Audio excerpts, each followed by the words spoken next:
आलू को कटिंग करना है। सबसे पहले आलू को छोटे छोटे टुकड़े करना है और कुकर में उसको डाल देना है। ऐसे छोटे छोटे पीसेस करना है। उसके बाद हम लोग करेंगे कॉलीफ्लावर। कॉलीफ्लावर को भी काट लेना है और उसको मिक्स कर देना है आलू के साथ। और उसके बाद हम लोग कुकर के अंदर डालेंगे 1 गिलास पानी और गैस के ऊपर लगा देंगे उसको।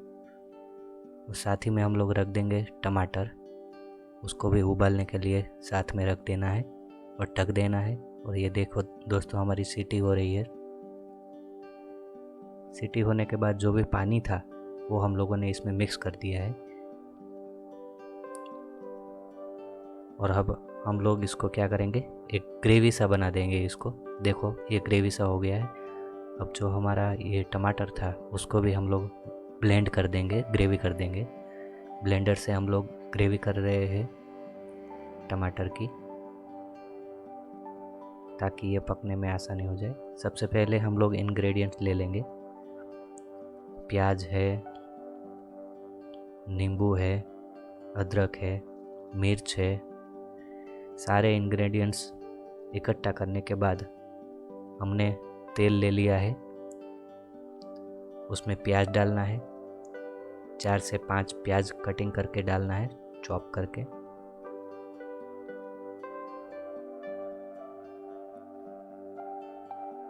प्याज डालने के बाद हम लोग इसको अच्छी तरह मिक्स कर देंगे। जब तक गोल्डन ब्राउन नहीं हो जाता तब तक उनको हम लोग फ्राई करेंगे।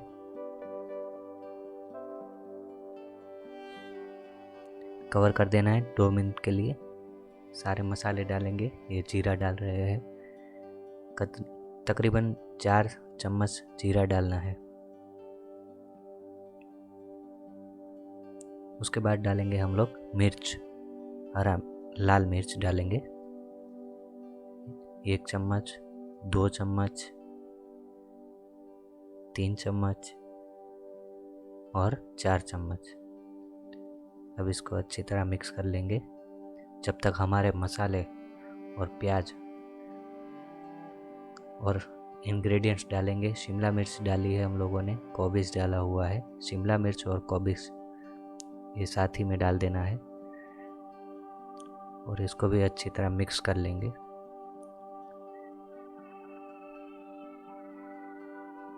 ग्रेवी हमारी एक सी हो गई है, देखिए दोस्तों।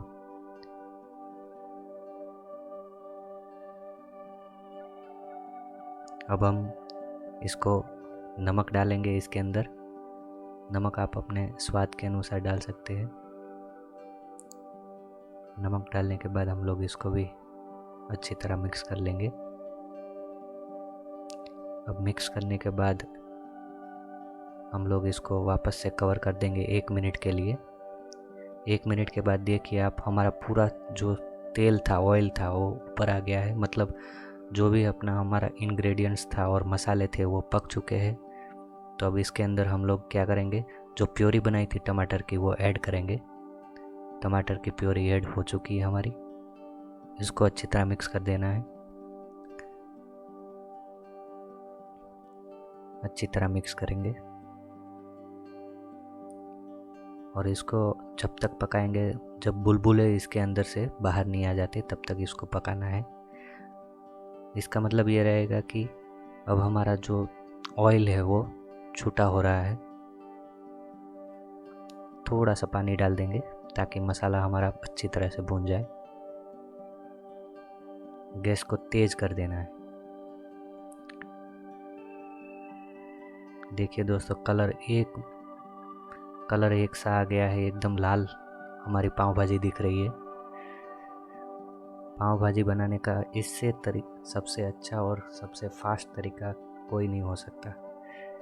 अब इसके अंदर हम लोग डालेंगे जो हम लोगों ने क्रश किया हुआ था, आलू, फिर कॉलीफ्लावर, ये सब हम लोगों ने क्रश किया था, वो सब इसके अंदर डाल देंगे। पूरा सब मिक्स कर देना है। जब बुलबुले हो जाते हैं तब ये डालना है। उसके पहले डालोगे तो कच्चा रह जाएगा, फिर आपको खाने में मज़ा नहीं आएगा। तो अब अच्छी तरह हम लोगों ने ये मिक्स कर लिया है। अच्छी तरह मिक्स करेंगे। अगर आपकी ग्रेवी अगर आपको गाढ़ी लग रही है तो आप इसके अंदर थोड़ा सा पानी भी डाल सकते हैं, ताकि इसको पाव भाजी जैसे ग्रेवी होगी वैसे ही खाने में आपको मज़ा आएगा। अब इसके अंदर डालेंगे अदरक लहसुन और मिर्च का जो हम लोगों ने ये कटिंग किया हुआ था, चॉप किया हुआ था, ये हम लोग मिक्स कर दे रहे हैं। इसको लास्ट में डालने का यही मतलब है दोस्तों कि इसकी जो फ्रेगरेंस है, सुगंध है, वो लास्ट तक बनी रहे, इसके लिए हम लोग इसको एंड में डालते हैं। अब हल्का सा पानी डालेंगे इसके अंदर, थोड़ा सा पानी डाल देंगे ताकि हमारी ग्रेवी है वो एकदम पतली बने।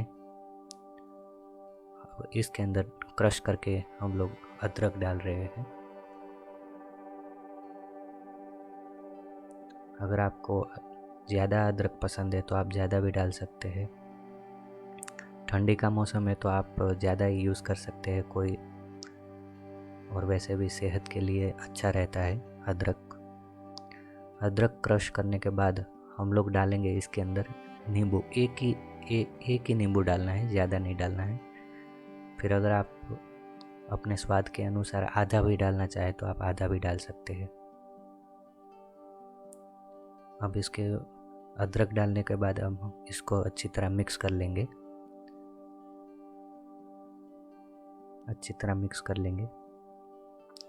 पाव भाजी ऑलमोस्ट हमारी बन चुकी है। अब इसका लास्ट स्टेज चल रहा है। अब इसके अंदर डालेंगे हम लोग नींबू को ऐसे डालना है जाली के ऊपर, ताकि जो बीज है वो हमारी पाव भाजी के अंदर ना जाए। दोस्तों मिक्स कर लिया है नींबू पानी, अच्छी तरह मिक्स करेंगे। गैस को धीमी आंच पे रखना है इस टाइम पे अगर आप ज़्यादा रखोगे तो नीचे चिपकने लगेगा। ये है अपना गरम मसाला, आधा टीस्पून लिया हुआ है गरम मसाला डाल लेंगे। इसके बाद हम क्या करेंगे, गैस को बंद कर देंगे ताकि हमारी जो गरम मसाला की सुगंध है, फ्रेगरेंस है, वो बरकरार रहे। ऊपर से डालेंगे हम लोग ये हरा लहसुन है जो बाज़ार में मिलता है, उसको अच्छी तरह से कटिंग करके डाल दिया है। अब इसको अच्छी तरह से मिक्स कर लेंगे। गैस अब चालू नहीं रखना है, गैस बंद कर देना है।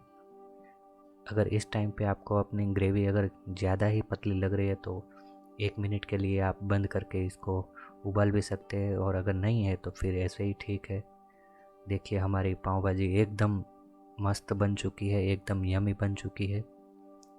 कई लोग क्या करते हैं, हरा धनिया डालेंगे। कई लोग ऐसा करते हैं कि अगर उसको थोड़ा टेस्टी और टेस्ट करना है तो इसके अंदर आप हल्का सा शक्कर भी डाल सकते हो। हल्का सा डालना है, ज़्यादा नहीं डालना है, हल्का सा, ताकि आपको खट्टा मीठा इसमें स्वाद आएगा। हमारी पाव भाजी एकदम खाने के लिए रेडी है। इसको आप घर पे बनाएं इंस्टेंट, और पाव के साथ इसको सर्व करें।